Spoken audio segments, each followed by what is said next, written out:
Assalamu alaikum. Good afternoon, everyone. Okay, ji. I think in the last class we discussed the queries, the problems of practice test 3. So today we have to discuss practice test 4 and 5. So first, the queries of practice test 4. So practice test 4 में जो आपको problems हैं please mention कर दें, मुझे बताइए ताकि हम वो डिस्कस करें.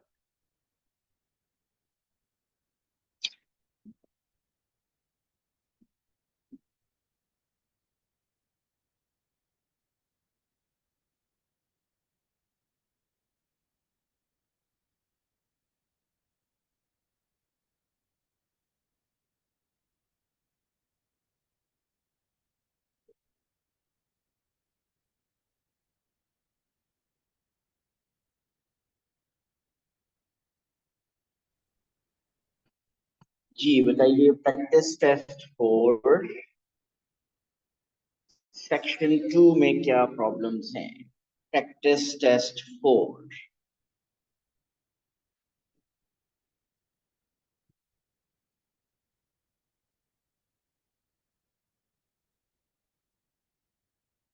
जी हसन, हमजा, नसर, महाद बताइए. क्वेश्चन 20 हसन कह रहे हैं practice test 4 question 20 of section 2.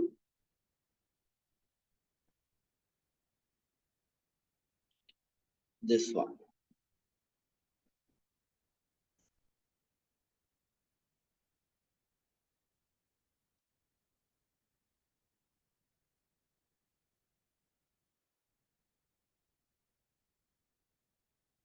Okay जी, देखते हैं इस क्वेश्चन को. Question 20 is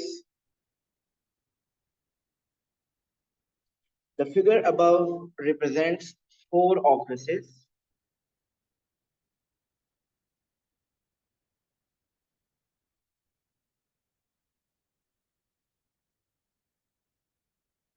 The figure above represents 4 offices that will be assigned randomly to 4 employees. Randomly to 4 employees. 1 employee per office. 1 employee per office. If Karen and Tina are 2 of the 4 employees, what is the probability that each will be assigned an office indicated with an X? What is the probability that each will be assigned an office indicated with an X?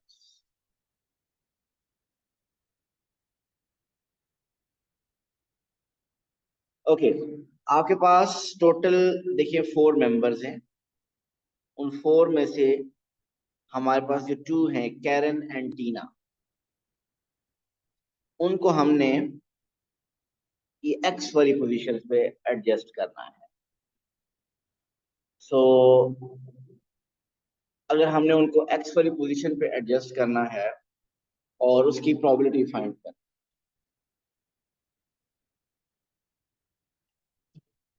अच्छा देखें, जो बाकी 2 members हैं वो यहाँ पे भी इधर, वो इसका मतलब वो इधर आएंगे. आई डोंट नो, आप ऑफिस से चेक कर लीजिए.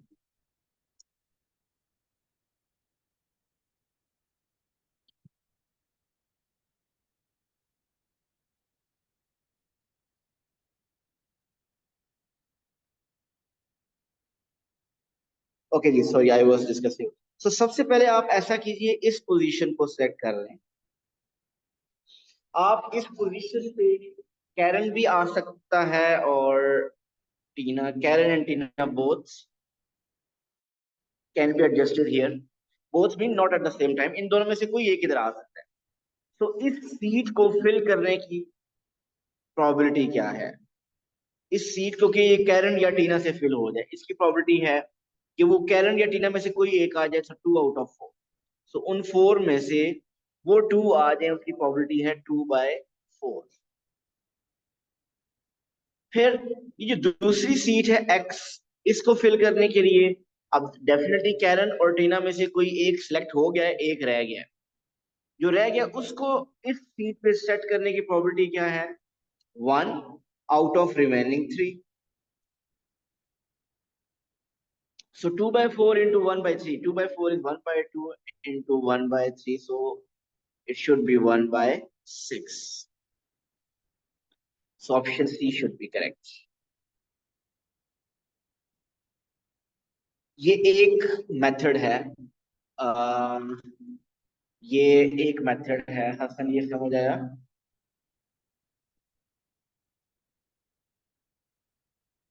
जी sir ji.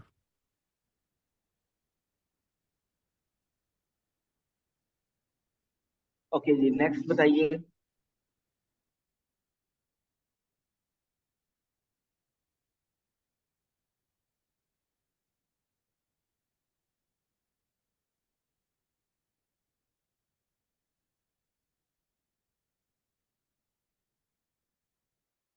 Next next is question 14। Okay, question 14 बाहर।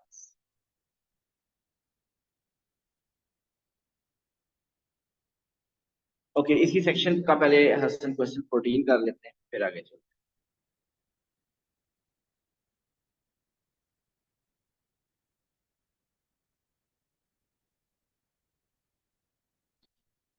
If x is a negative integer, what is the order of j, k and m from least to greatest? देखिए, अगर x negative होगा, क्योंकि whole square तो k तो हमेशा positive रहेगा, ठीक है। और अगर m की बात करें, m में x नेगेटिव है तो नेगेटिव का क्यूब भी नेगेटिव, और नेगेटिव माइनस 0.49 वो स्टिल वो नेगेटिव, वो भी नेगेटिव रहेगा। अब अगर j की बात करें तो नेगेटिव नंबर का स्क्वायर पॉजिटिव हो जाएगा, नेगेटिव नंबर का स्क्वायर पॉजिटिव होगा, बट ओवरऑल आंसर नेगेटिव फिर भी आ सकता है और पॉजिटिव भी आ सकता है। वो क्योंकि अगर एक्स स्क्वायर का जो आंसर है वो 0.49 से लार्ज हुआ तो फिर तो पॉजिटिव आएगा। अगर 0.49 से लार्ज हुआ तो फिर तो पॉजिटिव आएगा, अदरवाइज वो भी नेगेटिव आएगा। तो अब वो कैसे पता चलेगा? आप अगर कोई एक केस देखिए, दो टू केसेस बन सकते हैं। एक केस ये है कि आपके पास एक्स एक्स मीन अगर 0.1 अगर ले, एक केस अगर ले रहे 0.1, तो 0.1 का स्क्वायर 0.01 बनेगा। एक्स अगर 0.1 लें तो उस केस में, चले हम यहां मिले, एक्स अगर 0.1 लें तो उस केस में जे का answer 0.1 square mean 0.01 minus 0.49, still it will be negative, ये नेगेटिव होगा। लेकिन अगर x आप एक ऐसा नंबर लें जो कि हो 2, 2 स्क्वायर करने से आपका j का आंसर पॉजिटिव आएगा, और अगर ये पॉजिटिव आएगा, बाकी बाकियों पे तो कोई फर्क नहीं पड़ेगा। देखिए, इन दोनों पे तो कोई फर्क नहीं पड़ता। सिर्फ अब आप चेक कर लें कि जब नेगेटिव नंबर ले रहे हैं तो out of J and M कौन सा स्मॉल है। मीन अगर आप 0.1 जब आप ले रहे चले, या 0.1 ले, या 2 इजी है कैलकुलेट करना। जब आप 2 ले रहे हैं, आपको के और एम का ऑर्डर ऑलरेडी पता है। के और एम का ऑर्डर पता है कि एम इज स्मॉलर देन के, क्योंकि हमेशा एम इज नेगेटिव एंड के इज पॉजिटिव, ठीक। अब डिसाइड करना है जे का। अगर हम 2 एक नंबर ले लें, 2 एक नंबर में ले तो 2 स्क्वायर 4, 4 माइनस 0.49, ये बनेगा 4 माइनस 0.49 में 3.51 तकरीबन। 2 माइनस 0.49 इज 1.51, उसका स्क्वायर 1.51 का स्क्वायर होगा, मैं अभी स्क्वायर ले नहीं रहा। और अगर लास्ट नंबर ले लें, लास्ट नंबर तो है ही है नेगेटिव, इशू नहीं है। अब आप इन दोनों में से देखिए कौन सा नंबर ग्रेटर है, 3.51 या 1.51। जरा जल्दी से कैलकुलेटर चेक करेंगे तो आपको पता चलेगा कि 1.51 का स्क्वायर 3.51 से स्मॉल होता है। तो इसका मतलब k is smaller than j।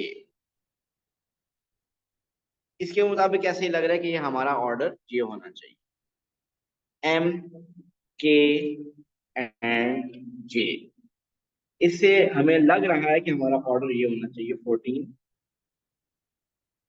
But अगर हम एक 1.51 मैंने कैलकुलेशन, अगर 2 माइनस 0.49, मैंने 2 नंबर लिया, 2 square was 4, 4 minus 0.4 3.49, 2 square 2 minus 0.49 1। अच्छा, कैलकुलेटर से चेक करके बताएंगे 1.51 स्क्वायर क्या होता है?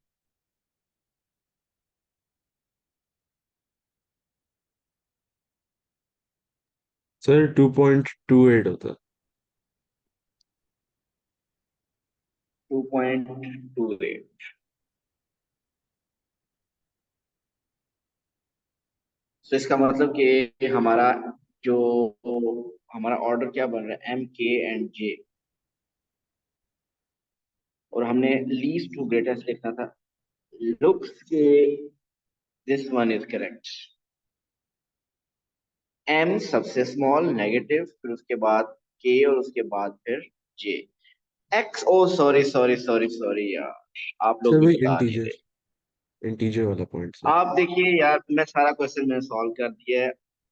एक्स नेगेटिव इंटीजर था, मैंने नंबर पॉजिटिव लिए हुए हैं। यार आप में से मुझे पता है काफी लोगों को ये बात पता चल गई होगी, लेकिन बोला कोई नहीं है। अच्छा, अब आप ऐसा कर लें, सिर्फ कोई एक में नेगेटिव नंबर चेक करके कंफर्म।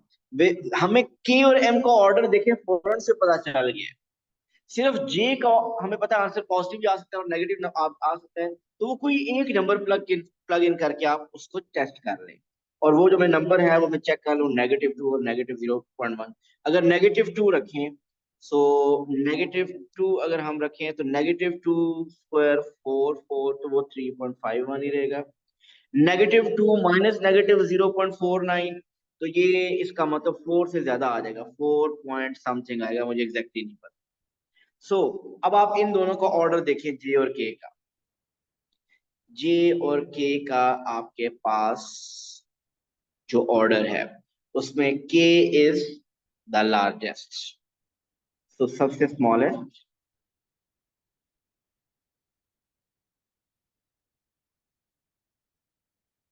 एम, क्योंकि वो है ही थ्रू, वो हमेशा रहेगा आपके पास, नेगेटिव रहेगा। एम और के में हमेशा हमने देखा कि एम इज ऑलवेज नेगेटिव, के इज ऑलवेज पॉजिटिव। तो सबसे स्मॉल एम, फिर उसके बाद होना चाहिए जे, और फिर होना चाहिए के। जी ऐसे ही है हमजा, आहद। जी सर।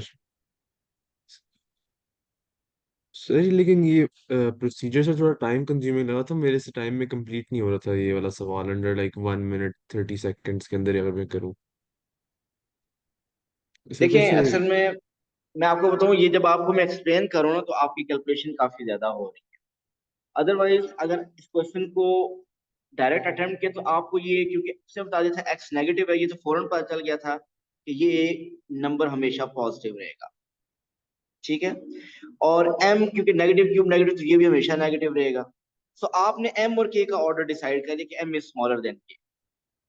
फिर उसके बाद आपने क्या किया, फिर एक नंबर से आपने फर्दर, क्योंकि जे का पता नहीं चल रहा, पॉजिटिव भी आ सकता है और नेगेटिव भी आ सकता है, तो फिर आपने जे के लिए एक नंबर आपने सिर्फ चेक कर लिया। जे के लिए अगर आप एक्स इक्वल टू 2 या चेक करके आप कोई भी एक इजी नंबर ले लें, -1 ले लें, तो उससे आपको ऑर्डर क्लियर होगा। लेकिन नंबर आपने नेगेटिव लेना है, जो मैंने टाइम लगाया था, मैंने पहले पॉजिटिव ले लिए थे, जिसकी वजह से प्रॉब्लम। ठीक है sir, thank you. Section 6 Hasan कह रहे हैं क्वेश्चन 4। उससे पहले कोई हो और है क्वेश्चन सेक्शन 6 का क्वेश्चन 4?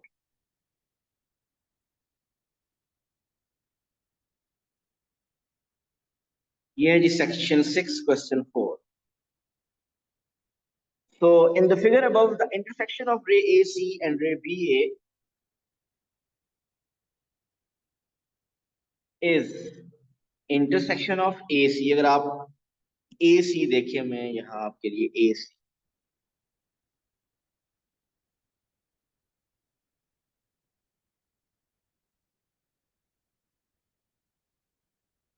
ये रे ए सी है, और where is the other B ए।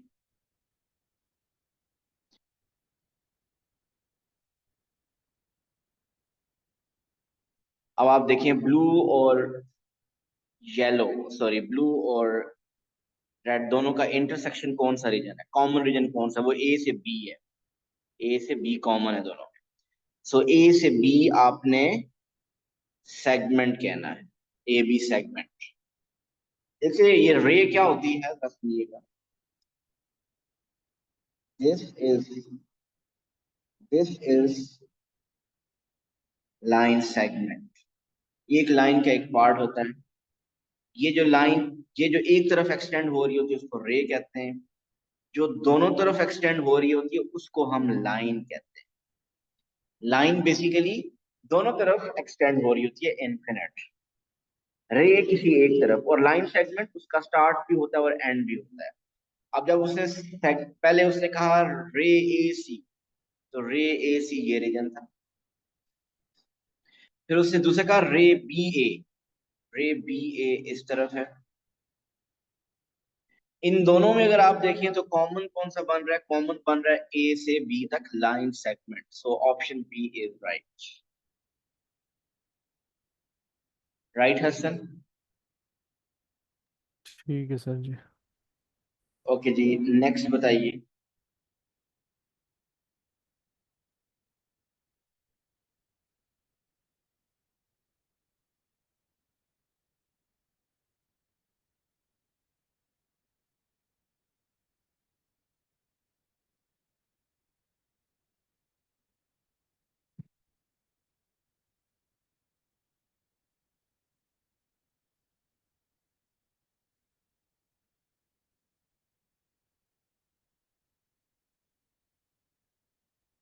अच्छा जी, नेक्स्ट आपने कहा है क्वेश्चन हसन 16, इसी का।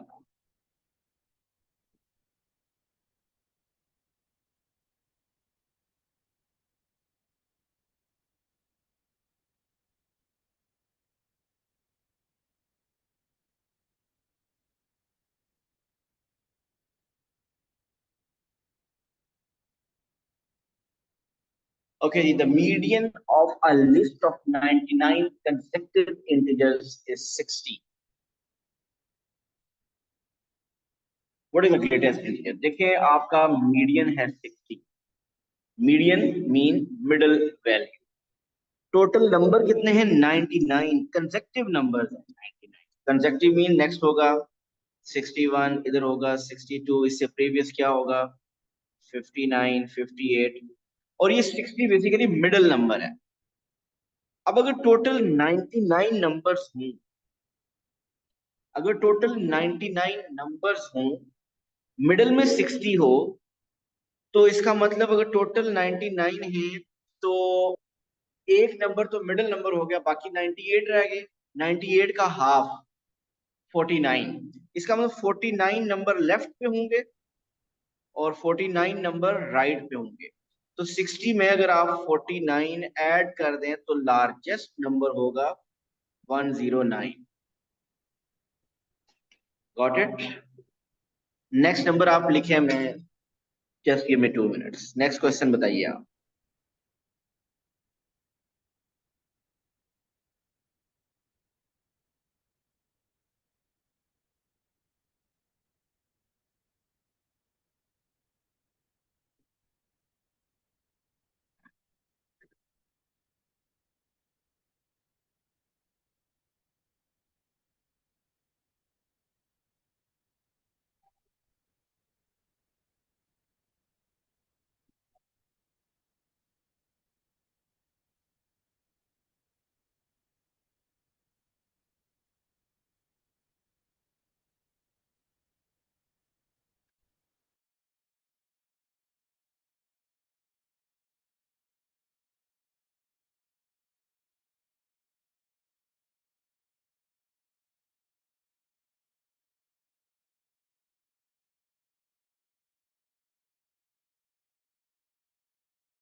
जी बताइए फर्दर प्रॉब्लम हसन एंड बाकी सब।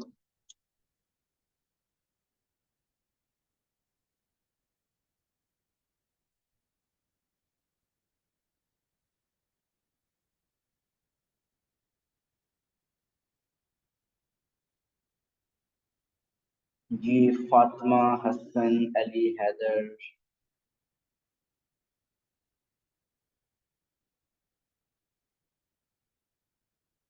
कोई प्रॉब्लम नहीं।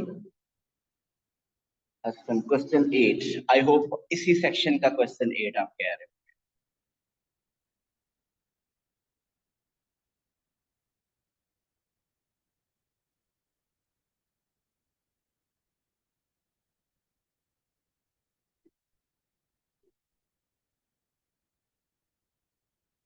Okay, question 8 is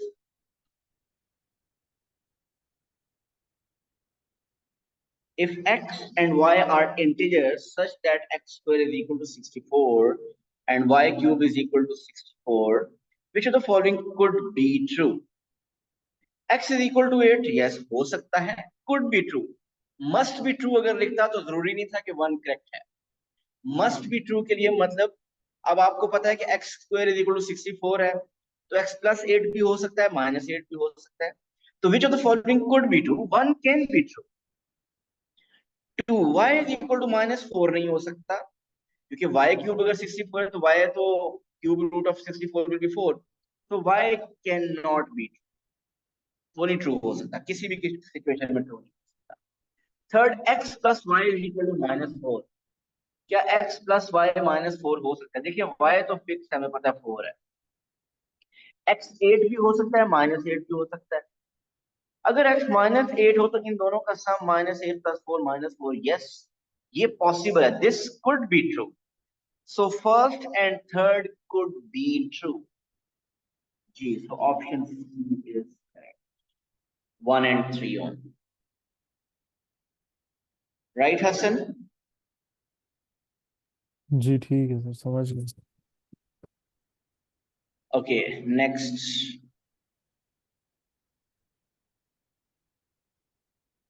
Question 18.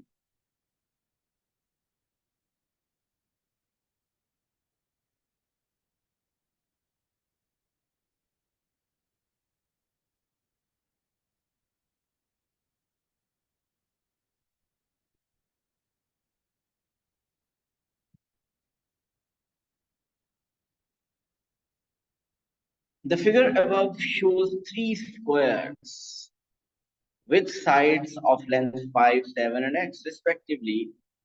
If A, B, and C lie on line L, what is the value of x? Okay, देखिए ये 5 है, मीन दिस इज 5। ये फुल लेंथ याद रखिएगा हसन, साथ साथ समझिए ये 7 है, ये 7 है, ये 5 है, तो इसका मतलब ये लेंथ हुई 2।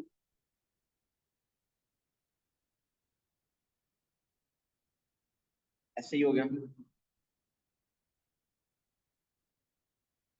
ये हो गई लेंथ 2। अब अगर आपके पास ये भी 7 है, सॉरी,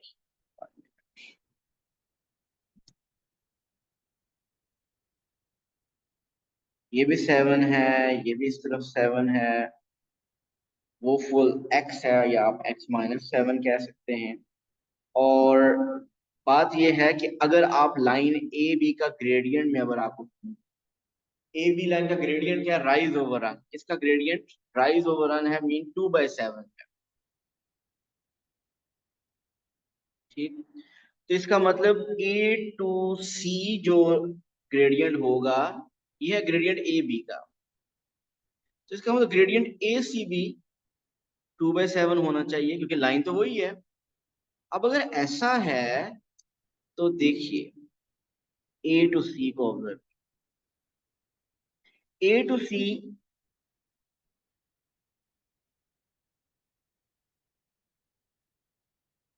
बल्कि बी टू सी सिर्फ लेते हैं, B to C, B to C, क्योंकि बी टू सी राइज आपको नहीं पता और रन आपको पता है 7 है। सो रन आपको पता है कि वो 7 है। सॉरी यार, ग्रेडियंट मैंने 2/7 कैसे लिखा? Gradient was 2/5।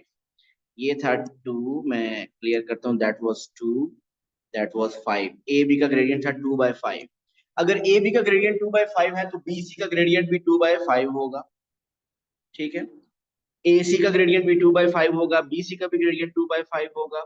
अब आप ग्रेडियंट बी सी का जरा खुद चेक कीजिए। ग्रेडियंट बी सी आपके पास आ रहा है, ये 7 है, ये फुल लेंथ आपको पता है x है। ये अगर फुल लेंथ x है तो इसका मतलब ये वाला जो क्वेश्चन है, this question is x-7। So rise बन रहा है x-7, रन बन रहा है 7, और ये इक्वल है 2/5 के। हसन, ये बात समझ आई? जी सर जी, समझ गया। अब आप इसको क्रॉस मल्टीप्लाई कर लें और आपके पास x आ जाएगा। आंसर। सो बेसिकली आपने ग्रेडियंट के थ्रू x फाइंड कर रहे हैं। सो 5x minus 35 is equal to 14. 5x is equal to 49. So x is 49/5. ठीक है सर जी। नेक्स्ट बताइए।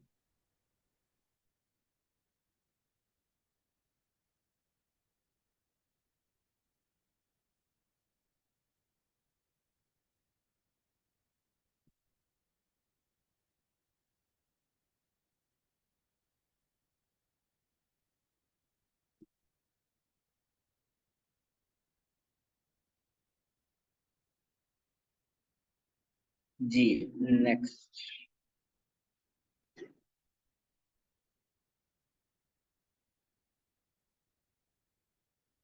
तो इसका मतलब कि प्रैक्टिस टेस्ट 4 में और कोई प्रॉब्लम नहीं।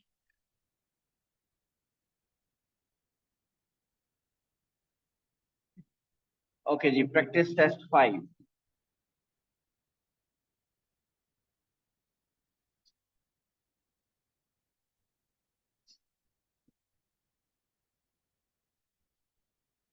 जी बताइए, प्रॉब्लम इन प्रैक्टिस टेस्ट 5।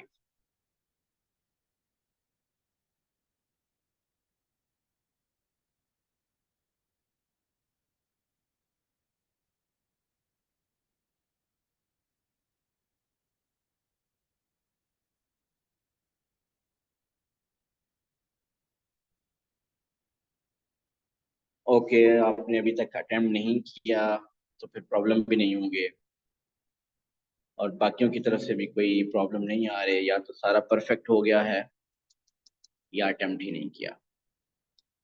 चले जी, अभी आपको आज शाम तक मैं इंशाल्लाह फर्दर प्रैक्टिस सेंड करूंगा, जो कि थोड़ी फर्दर रिसेंट की होगी, पास्ट की प्रैक्टिस होगी। उसमें डिजिटल सेट जब स्टार्ट हो गया था उसके आगे थी, और अब आपने कोशिश करनी है कि जो मैं वो प्रैक्टिस टेस्ट अब जो मैं सेंड करूंगा वो आपने टाइम के साथ अटेम्प्ट करने हैं। मीन जो उसमें सेक्शन 1 होगा, उसमें जितना उसमें टाइम अलाउड होगा आपने वो टाइम सेट करना है और उसके मुताबिक अटेम्प्ट करना है। सो इंशाल्लाह आज रात तक आपको प्रैक्टिस टेस्ट मिल जाएंगे। Thank you so much. Allah हाफ़िज़।